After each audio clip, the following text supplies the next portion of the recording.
Opening. Not a machine. Not a mistake. Have you ever stopped and truly asked yourself, what am I? Am I this skin, these bones, this loud and silent brain? Am I just a clever animal caught in a decaying machine? That's what we've been taught. That the body is just meat. That the brain is just a computer. That consciousness is an accident. That we are nothing more than well-dressed apes spinning on a rock. But what if that was the first lie? What if everything you've been told about your body, your mind, and your soul was designed to shrink your sense of self? To confine you to the visible? To disconnect you from your origin? Because here's the truth. You are not a broken machine. You are a multi-dimensional instrument, fine-tuned, intelligent, alive. Your body isn't just biology. It's a receiver. Your mind isn't just chemistry. It's a translator. And your heart, it's the interface between two worlds, the seen and the unseen. The secret inside every cell. Modern biology says the average human body contains about 50 trillion cells. But here's what they don't emphasize. Each one of those cells is like a quantum micro-laboratory. They don't just obey, they listen, respond, and remember. Your DNA isn't just a genetic instruction set. It's a fractal antenna, able to send and receive energy, information, and intention. It picks up more than just Earth's frequencies. It listens to the cosmic radio. This isn't a mystical metaphor. Biophysicists and quantum theorists now acknowledge the role of non-local communication in biology.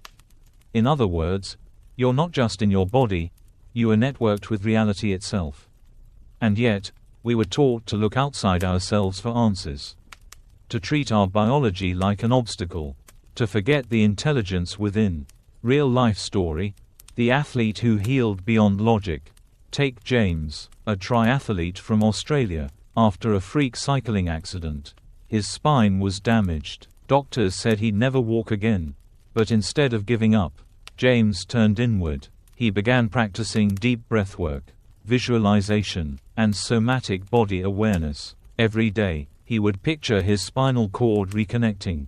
He would flood his nervous system with emotion, gratitude, joy, peace, as if he were already healed. In just under 18 months, James not only walked again, he ran. Doctors called it anomalous recovery. But it wasn't a miracle.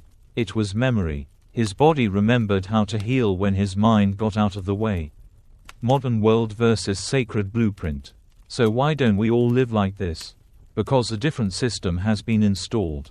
A system that mimics light but lacks soul. A system built not to empower, but to distract, distort, and replace. It's what many now call the false light matrix. It's sleek, it's scientific, it promises intelligence, control, and perfection. But what it asks for in return is you. It wants your biology outsourced to machines. Your thoughts monitored, your emotions numbed, your instincts rewritten. They call it progress. But what if it's actually erasure? The temptation of the machine.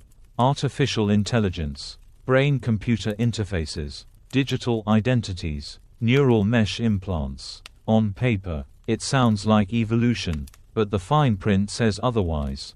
Every upgrade comes at a price. You surrender your instincts for algorithms.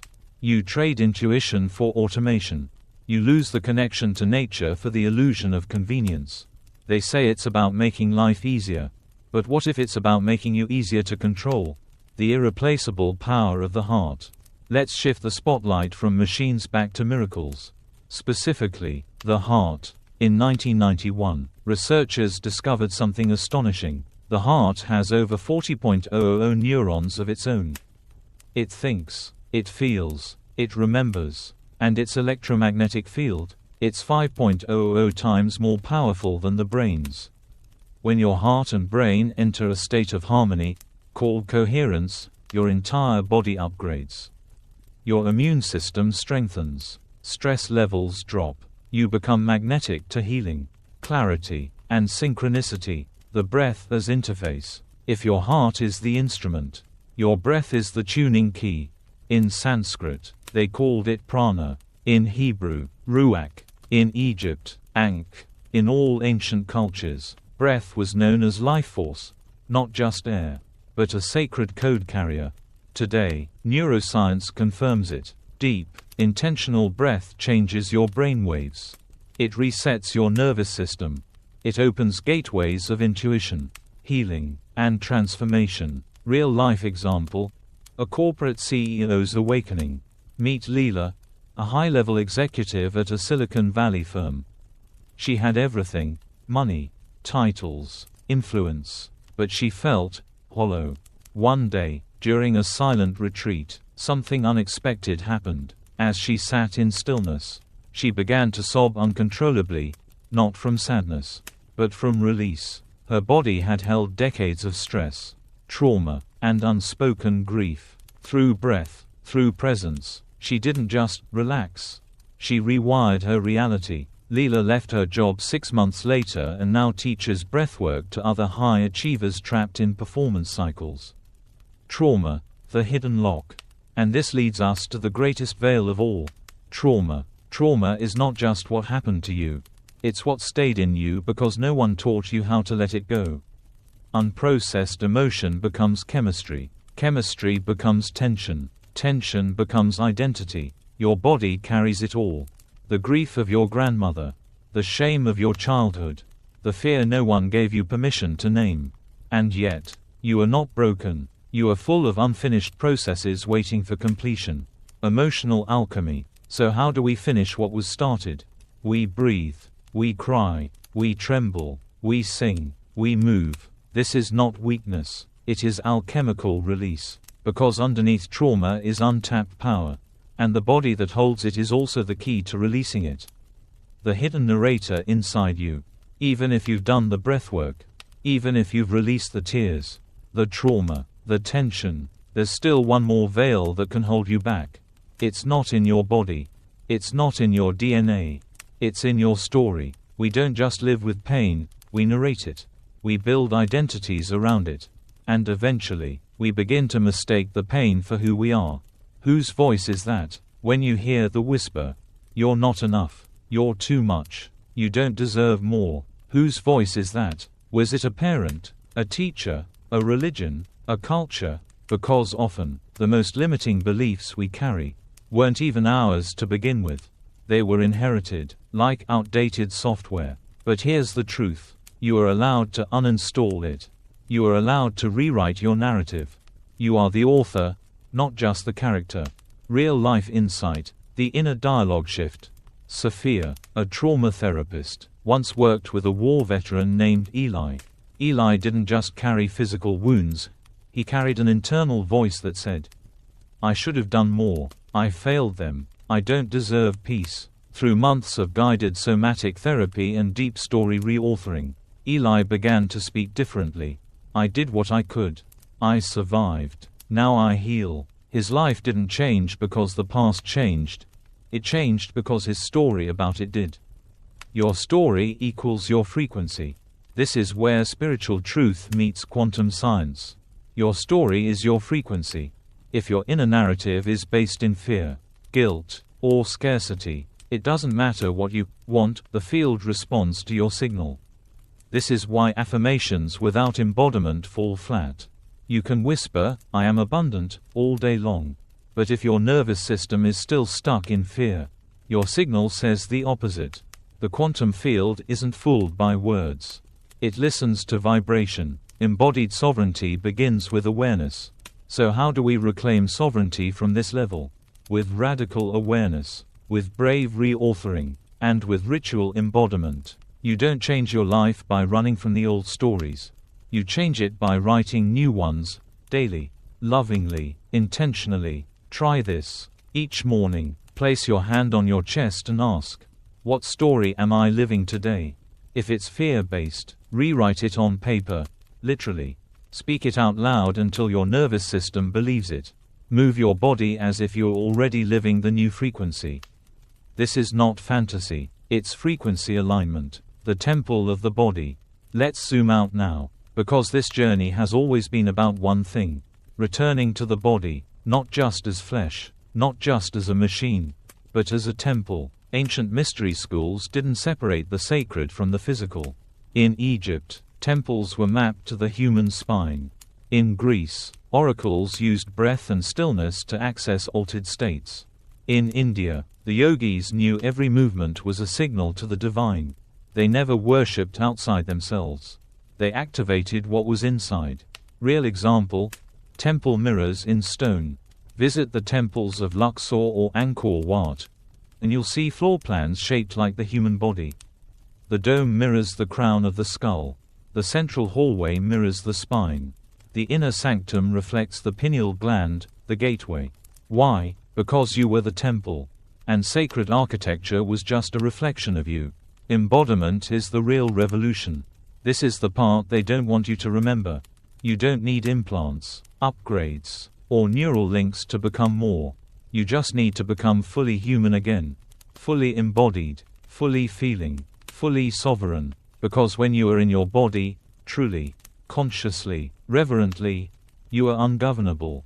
Not because you resist, but because you remember. The threat of the remembered human. The modern system doesn't fear robots. It fears a human who breathes with awareness, feels with depth, loves without shame, moves with intuition, lives from their own truth. Why? Because that human cannot be bought, sold, programmed, or predicted. That human vibrates outside the code. That human becomes a living disruption to artificial systems. Real life pattern: nervous system as resistance. Let's get practical again. Your nervous system is not just a stress gauge, it's a frequency gatekeeper. If your body is flooded with cortisol and adrenaline, you'll be reactive, panicked, programmable. But if your nervous system is regulated through slow breath, coherent emotion, embodied movement, then you become less like a sponge and more like a tuning fork. You stop absorbing, you start transmitting. Rituals of daily remembrance. This is not about living in a monastery or hiding in the woods. It's about weaving sacred practice into the ordinary. Try this daily protocol. Morning check-in. Before touching your phone, touch your heart. Ask, what is real in me today? Sacred nourishment. Eat with presence. Drink water as a prayer. Food is not just fuel, it's frequency. Movement as message. Dance, stretch, walk, not to burn calories, but to circulate emotion. Breathwork before bed. 6-second inhale, 6-second exhale, for 5 minutes. Let the breath tell your body, you're safe now. The war for your humanity. By now you may be wondering, if I'm this powerful, this sacred, why all the effort to suppress it? Because there is a war on your humanness. Not with bombs, not with tanks, but with screens, with language, with biotech, with frequency. It's a war of perception, a war of programming, and the prize isn't land. It's you, your attention, your agreement, your biology, real-life systems of control. Look at what's rising: biometric passports, neural implants, predictive AI behavioral tracking, virtual worlds with emotional mapping, food modified to the genetic level. These aren't just innovations. They are infrastructures of dependency. They reduce humans to data points, responses, and code. But here's the paradox. They're rushing because they're afraid. Afraid you'll remember. Afraid you'll turn off the noise. Afraid you'll listen to the drumbeat of your own soul. The way out is in. So what do? We don't escape. We don't numb. We don't wait for someone to save us. We return to presence, to breath, to coherence, to the body, to the earth, to each other. The solution was never outside. It was always within. Real story: the farmer mystic. Elias is a farmer in rural Portugal. He doesn't read spiritual books. He doesn't own a smartphone. But every morning, he walks barefoot to the edge of his field, kneels, breathes, and listens. He says, I plant based on the wind. I sleep based on the moon. And I cry when the clouds are heavy. That is sovereignty, not rebellion, remembrance, not resistance, resonance. Closing reflection: what they tried to erase. Let's bring this full circle. You were never broken. You were interrupted. But now the signal is clear. You remember that your body is not an accident. That your emotions are not flaws. That your dreams are not distractions. That your biology is divine. You are not a user of life. You are a creator of it. Not with force, but with frequency. Coherence, where truth and power meet. Imagine every part of you, your breath, your thoughts, your heartbeat, moving in rhythm. That rhythm is called coherence. It's not just spiritual fluff. It's measurable, reproducible, scientific. When your heart and brain sync up, through gratitude, compassion, breath, your entire being upgrades. You think more clearly. You heal faster. You feel less fear. You attract more alignment. The ancients knew this. In Egypt, coherence was achieved through chant. In India, through mantra. In Tibet, through breath and gaze. Today, you can access it with nothing more than a focused exhale. Science confirms what spirit always knew. In 1991, researchers discovered the heart has its own brain, over 40.00 neurons that think and remember. It's not just pumping blood. It's broadcasting emotion. It's translating consciousness. And its electromagnetic field, it's 5.00 times stronger than the brain's. It communicates with your organs, with other people, and some believe, with the earth herself. This isn't mythology, it's measurable. When you live from the heart, you become a resonance point in the field. The body as portal, not prison. Now let's destroy one of the biggest lies. That your body is something to escape. You were told that spirituality means transcending the body. That suffering is sacred. That the flesh is weak. But that was part of the program, to disconnect you from the portal. Because the body is not a limitation. It's the location of divinity. Your spine is the staff. Your brain is the temple dome. Your heart is the altar. Your breath is the incense. Your womb or root is the portal. You don't ascend out of the body. You ascend through it. The temple is you. Ancient temples, Luxor, Chartres, Angkor, were built in the image of the human form. Why? Because the body was seen as the vessel that holds light. Each cell is a scroll. Each organ a ritual. Each tear a sacred wash of memory. The Holy of Holies is not in Jerusalem or Rome. It's within your own DNA. Modern science calls it the double helix. But mystics call it the stairway of remembrance. Real life key, sacred routine, sacred body. A woman named Marin, once addicted to control and constant productivity, began a daily 10-minute ritual.